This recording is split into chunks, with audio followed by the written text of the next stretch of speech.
I know it. I'm glad This is wonderful. This is what we've been waiting on. It was very hard to tell if Ms. Spruill and Mr. Dixon had a beautiful relationship, or if it was just a friends with benefits kind of thing. Ms. Spruill was furious that she had to come to court to prove that Mr. Dixon was the father of her 13-month-old child, when she knew for a fact that there was no other person who could be tagged as the father of the child. Ms. Spruill, you are furious that you had to file a paternity case against the defendant, Mr. Dixon, due to his denial of your daughter, Skya. You say you know the exact night you conceived, and he is her father. Yes, Your Honor. Mr. Dixon, you claim that your relationship with Ms. Spruill was purely sexual, and one conversation that occurred is that her child is not yours. Is that correct? Mr. Dixon started by listing and explaining his doubts about why the child could definitely not be his. He brought in an exhibit to paint a vivid picture of the doubts that had been stored up in his head. He sure wasn't here to joke around because he was ready to fight Ms. Spruill to the end.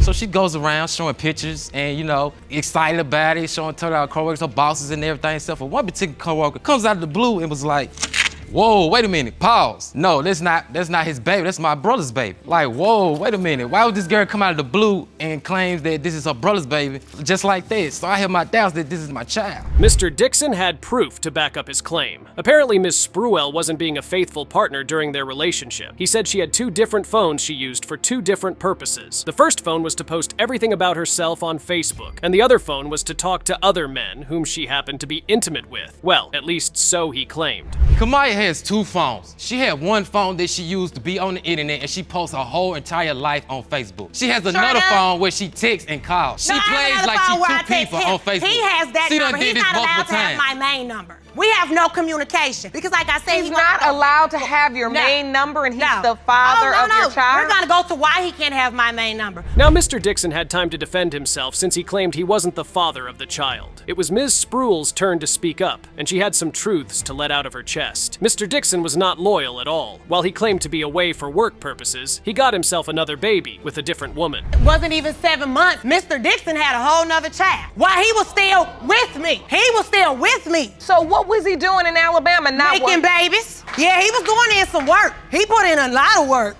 Mr. Dixon. And not only that, once he gets down to Alabama, my daughter was all over his Facebook. Cover photo and all. The same child you've been denying. How can you claim a baby when the baby first came into the world, only to then turn your back and deny its existence? Ms. Spruill was furious because when she initially gave birth to the child, Mr. Dixon claimed the child and was present from the time of birth. When his other baby mama found out about the child, he stopped showing care and started to deny the baby. He was there my entire pregnancy. He was. He is the one who told me I was pregnant. He said I was pregnant because he's throwing up everywhere. He said I was pregnant. Because he was throwing up. He was throwing up. Your Honor, let me tell you about that, Your Honor, about that. I had a hangover. We got drunk one night and I had a hangover and I threw up at 5, 6 o'clock that morning. So why did you tell me to find out when I was pregnant? Before she gave birth to the baby, everyone thought she was lying about being pregnant. Apparently, Mr. Dixon had been selling a different story to those around him. Moving on, everyone found out she was pregnant and Mr. Dixon had some explaining to do since he was the one who had been spreading the lies. Everybody found out that I was pregnant. Everybody knew I was pregnant by then. Because at first, they were saying I was lying about being pregnant because Mr. Dixon kept telling them I wasn't, even though he went to the All she do is lie. You don't know what to You believe. went with me. How did I lie? You don't know what to believe. So did you go with me to the appointment? Did you? Was you there when they said I was pregnant? No, I wasn't there when they Oh, you wasn't came there? back with the results. Oh, and didn't they tell you to come to the back? So we didn't go to the back to talk to that nice lady. I was never there. Mr. Dixon made attempts to be present in the child's life, but Ms. Spruill was not very welcoming. He approached her with the idea of wanting to change the baby's name to his, but she didn't agree. She was too upset that he hadn't been around for so long, so she wasn't going to let him put his name on the birth certificate. As well as being willing to execute the birth certificate, why not be cooperative instead of combative? Because the day we were supposed to go get it changed, Mr. Dixon ran right back off to Alabama. Lies. Oh, We you had did? plenty of time. I didn't leave. You I were didn't there leave for till- a week. You was there the first week of her life, Mr. Dixon. I didn't leave back to Alabama until a month later. We had plenty of time to change his name. I done talked to a company every day. Let's go get this baby name changed. I got the money. Let's go. Let's go. The courtroom had seen enough of Mr. Dixon and Ms. Spruill's drama about who the biological father of the baby was. It was finally time to reveal the truth and put an end to the endless argument they both didn't want to stop. Mr. Dixon, you are the father. You are her father. Thank you. You feel relieved, Miss Sproul? I do. How do you feel, Mr. Dixon? I'm excited. I have a beautiful baby girl. I'm gonna be the best father I can, and I'm just glad the truth is out. You could see it in his eyes, trust me. Mr. Carroll wanted nothing more for the child to be his. He was in court to prove to his ex-girlfriend that he was the biological father of her 26-year-old daughter. Even though the defendant denied his claim several times, he just refused to accept that he wasn't the father. It all started like this. Mr. Carroll, you are here to prove to your ex-girlfriend, Ms. Goggins, that you are the biological father of her 26-year-old daughter, Shirletha Carroll. Yes, Your Honor. You say when your daughter was 5 years old, the defendant told you another man was her father, but you refused to believe it. Yes, Your Honor. You saw it for yourself. He wants her to be his daughter so bad. Throughout the years, Mr. Carroll never had any doubts about being her father, even when the defendant told him several times that he wasn't the father. But Ms. Goggins claimed she had a one-night stand, and she believes that he is the father of her daughter.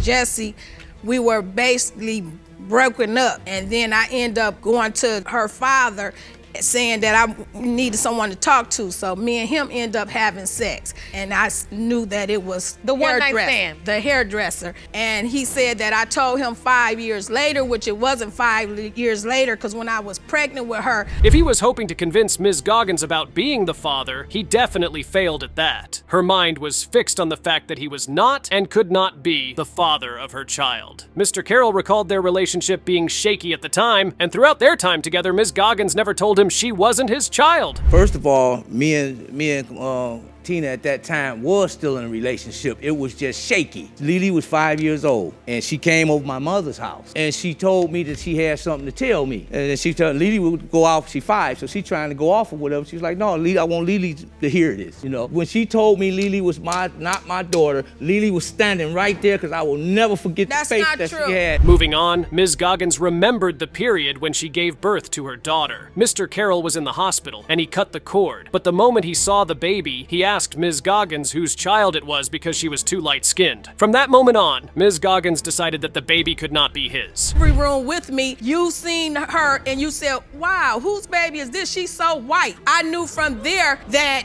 who Shirletha belonged to. No. After I left the hospital with Shirletha, I said, "Shirletha is not your child. You never wanted to listen to me saying that it wasn't your child." Who's And on the then birth he certificate? signed I received the birth certificate. I seen Jesse's name. Wow, he signed his name on the birth certificate without her knowing? How desperately does he want to be the baby's father? Anyway, Ms. Goggins told the judge that on so many occasions, she told him that the baby was not his, but he just wouldn't listen. He even gave the child his own nickname.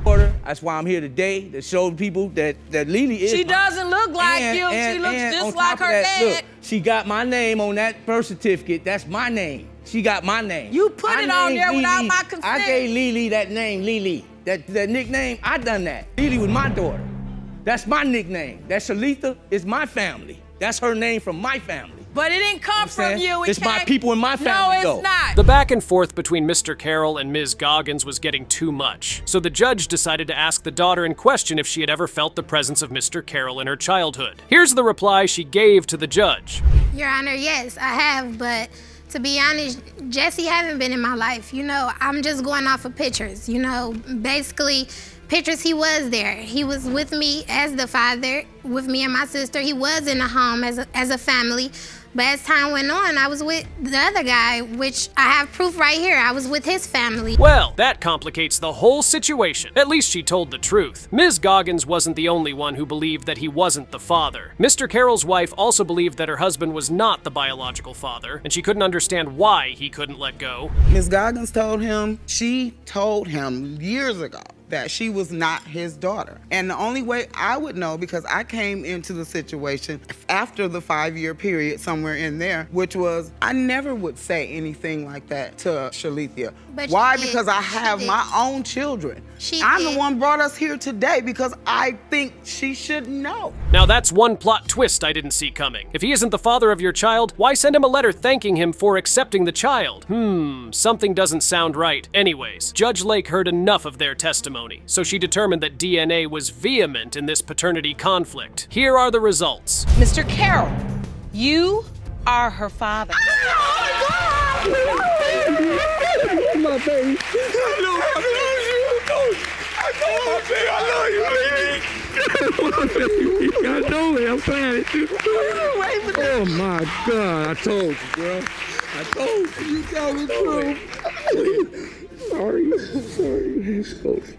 Sometimes, you can only imagine what goes through the minds of some parents to make them make certain decisions. Mr. Harrison was suing the defendant for paternity fraud because he claimed he signed the birth certificate for their child under false pretenses. He also believed the defendant was never faithful throughout their relationship. He opened his case like this. Mr. Harrison, you are suing the defendant, Ms. Grant, for paternity fraud. You've also petitioned the court to remove your name from the acknowledgement of paternity document for 4-year-old Aaliyah Harrison because you claim you signed it under false pretenses. Yes, Your Honor. He couldn't hide his anger at all. He claimed that the man she had an affair with was a friend she had known for over 15 years. Mr. Harrison and baby mama had been together for 8 years, and throughout that period, she was intimate with the other man. She had this affair with this person for 15 years. I've only been with her for 8. So this goes way before we were ever even together in the first place. So after 8 years with her and a previous child before the one in question, we've already had a child together. So she has been cheating on me literally the entire 8-year span that we were together, including the time of our first child.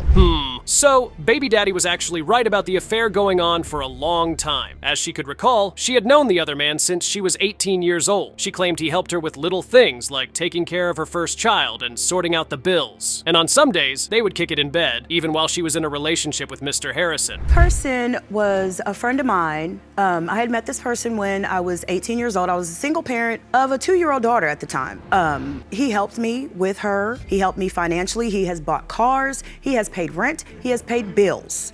Okay, when I met Mr. Harrison and I told my friend, I'm in love and we're gonna have a baby. Baby mama sure knows how to keep a secret, all right. I mean, how do you have a sexual relationship with a friend for 15 years and still maintain a romantic relationship with your boyfriend for 8 years? That takes some real nerve. But in her defense, she claims she was sleeping with the other guy when she conceived her baby. But I didn't lie about the paternity. I lied about whether or not I was seeing somebody, but like I said, the person wasn't even in our area at the time. So you're saying you were not sleeping with this person?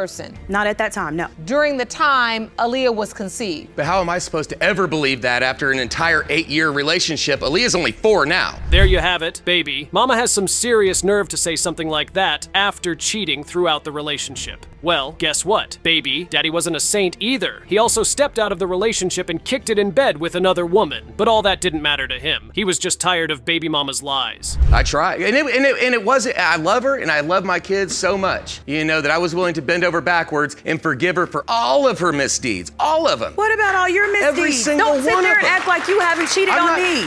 I'm not saying that. He cheated on me with someone who is, he's an indie pro wrestler. He cheated on me with someone who they call ring rats. Even though she had been cheating all this while with the other man, she believed deep in her heart that Mr. Harrison was the father of her child. They dive into the argument of the window of conception, and it turns into an all-out war. Here's how it played out. What day was Aaliyah born? Her birthday is September 15th of 2010. September 15th, 2010. If her birthday's September 15th, the dates of conception would be somewhere between December 19th to December 27th. Yes, ma'am. Her birthday is September 15th. You say this is a blizzard. This is how you know it could not be the other man's child, is because this man doesn't like the cold. Took off. Well, that didn't end nicely. After all the yelling, baby mama changed her story and started to say that all she wanted to do was try to fix her relationship with Mr. Harrison. She admits that what she did was wrong, but she loves Mr. Harrison and hopes they can make it work. Is that even possible after cheating for 8 years? Right now telling me that I ought to be ashamed of myself for even being here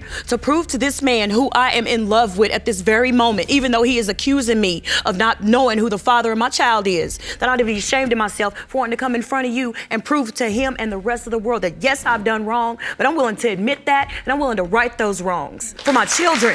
Miss Grant, as you stand there and I see how emotional you are when you speak. Yes, ma'am. I, for one, don't think they can find their way back after all the lies, but who am I to judge? Anyway, there's no need to try to delay the inevitable. The results are sitting pretty with the judge, and it's time to unveil who the father of the child is. Mr. Harrison, you are her father. I told you.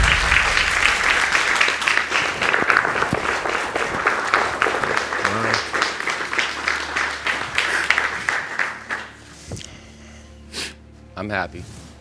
Good. How do you feel, Miss Grant? I feel vindicated, Your Honor. Absolutely.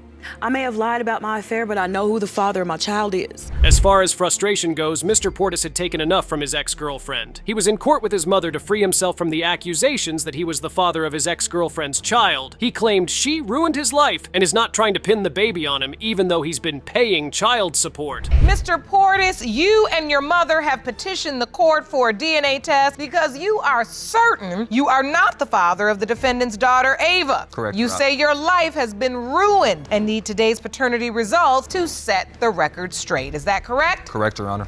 Isn't he one angry guy? Paying child support for a child you believe is not yours can drive you crazy. Even he couldn't deny that it was kind of his fault. If he had shown up in court, he might have been able to save himself from all the trouble. Anyway, here's where the plot twist to their story thickens. Last year, Ms. Middlebrooks didn't show up. No. Right, because I prefer to do this outside of this. Why do we have to come here for him to finally do it? I went to get swabbed. I did the whole thing that I was supposed to do, but she didn't do it. Why couldn't we do it outside of here? So tell me about the nature of your relationship with Mr. Poris. Were you boyfriend and girlfriend?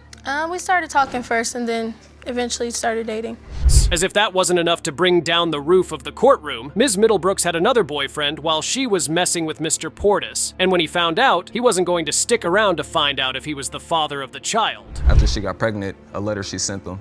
Wait a minute. I sent the guy a letter telling him that I was pregnant, letting him know what was going on. Hold on, wait a minute. This is exactly why young people don't have no business making babies.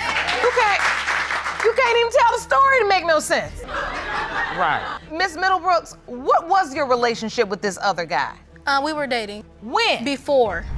Basically, Ms. Middlebrooks was bouncing from man to man, and when she found out she was pregnant, she decided to tell the other guy about the pregnancy through a letter. Mr. Poris, on the other hand, didn't believe her when she reached out to him and said she was pregnant. When I found out I was pregnant, I called him. He was distant When was after there when was there a relationship? I mean, when were they? Did I have intercourse with you? Were I with you? No, I didn't think so. Wasn't nobody talking to you. So I'm talking to you. Well, I ain't talking to you. Hold on, ladies. I mean, if he didn't believe her about the pregnancy, there was no way he was going to show up for the doctor's appointments and the child's birth. Now, this is where things start to sound mysterious. Mr. Poris wasn't present at the birth, but her ex, whom she told she was pregnant through a letter, was present all the way. Who was with you at the birth? My ex was. He stepped up. Oh, wait. But she wasn't messing with the ex, though. Yeah. When I had her, yes, he was there. So he was away, and then by the time you had the baby, he was home. Yes. And he was at the hospital. Yes. But you gave And you my son say he opportunity. stepped up. Yes. What? But Your son wanted nothing to do with me holding or her the pregnancy. and all that. You do not know. You're not your son. I'm not in your communicating with business. you. I'm I'm communicating his with your mom. son. Uff! Could the situation be any worse in the courtroom? All this while baby mama had been getting child support from Mr. Poris and her ex-boyfriend. At this point, they need to lock her ass in jail, but that was just the beginning of the revelations. There were more secrets, and they popped out like this. At the time, the only person I knew was the ex. no, I didn't ask that. That's not what I asked. Who did she say the father was? She said the ex. Okay, I already knew that. Son. I said the ex. But I thought it was my son all No, along. hold on. Now you really Hold on. like that? I could tell by the way you were telling that story that you were trying to be evasive about something. But Looks like Ms. Middlebrooks has been the deceiver all this while. She allowed her ex-boyfriend to play the daddy figure role in her child's life, and never allowed Mr. Poris to visit the child. At this point, you can't blame Mr. Poris for choosing to stay away. Her lies and deception have gone to another level. You let your ex raise the baby? Ava's too. Is he he was at the hospital? You let him raise her? Yes. Mr. Poris, I want to understand from your vantage point what's happening. She's pregnant. The ex is there. You're just thinking the ex is the child's father. Do you have any contact? Are you calling to check in? What is your relationship at that point? You just completely moved on? We weren't talking. She told me to. Oh well, baby daddy's mom sure doesn't like Ms. Middlebrooks. The sad thing about this case was even if baby daddy ended up not being the father of the child, there was a high chance he would continue to pay child support, and that just wasn't on his agenda. I was in training for management, and I didn't know that, like, you know what I'm saying, if I was to miss court, it was going to be this big of a situation. Oh, yes. Now I know. Yes. But I was inexperienced with all this stuff that was going on at the time. This is this is exactly why I tell people you making babies, you gotta understand Correct. the system. Yeah, correct. So we here now, with all of this drama, there's still a very real possibility you're Ava's father. Yes. It was evident that both parties were at daggers drawn, and no one was ready to drop their allegations. Secrets were being revealed in court one after another, but nothing was helping them reveal the truth that was needed. So Judge Lake pulled the strings and decided to announce the result. Mr. Poris, you are the father. I told you. You are Ava's father. Thank you, Your Honor. That is your beautiful little girl. Appreciate it. What do you feel, Miss Middlebrooks? Can you tell me? She knows. Now she knows. And that's a relief for you. That's a relief.